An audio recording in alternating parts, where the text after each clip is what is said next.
There are a lot of people that believe that somehow that this is a takeover, a national takeover of what is the domain of local and state governments as it relates to setting expectations.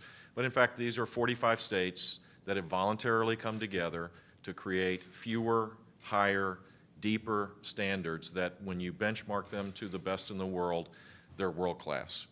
And I'm for that.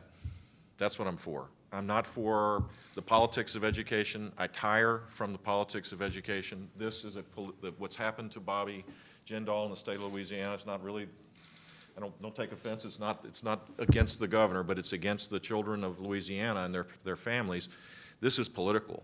And the fight about Common Core is political. And meanwhile, back at the ranch, we have huge swaths of the next generation of Americans that can't calculate math, they can't read, their expectations in their own lives are way too low, and we're not going to be able to sustain this extraordinarily exceptional country unless we challenge every basic assumption of how we do things.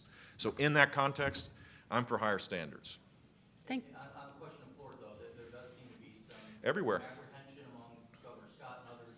People are worried about the political consequences of this, and my argument would be, if you think that the standards of Florida or any other state are acceptable in a world that is incredibly competitive, that you want to benchmark yourself to mediocrity, do you want to benchmark yourself to the best in the world? If you're comfortable with mediocrity, fine. I'm not. And I think most Floridians aren't either. So, yeah, there's a political consequence to all this. There's a lot of heat right now. But the simple fact is no one can defend the lower standards that we have across this country. And the efforts that were voluntarily done by the National Governors Association, the state school officers, prior to this was done after I left, so this is not like some Bush plot, I guess.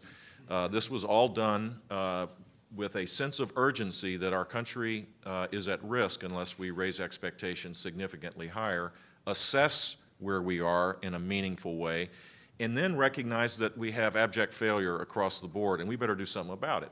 So, you know, politics comes and goes. These things, there's a lot of energy right now against this, but the simple fact is I don't know anybody that voluntarily says, let's dumb down the standards even more to make everybody feel good.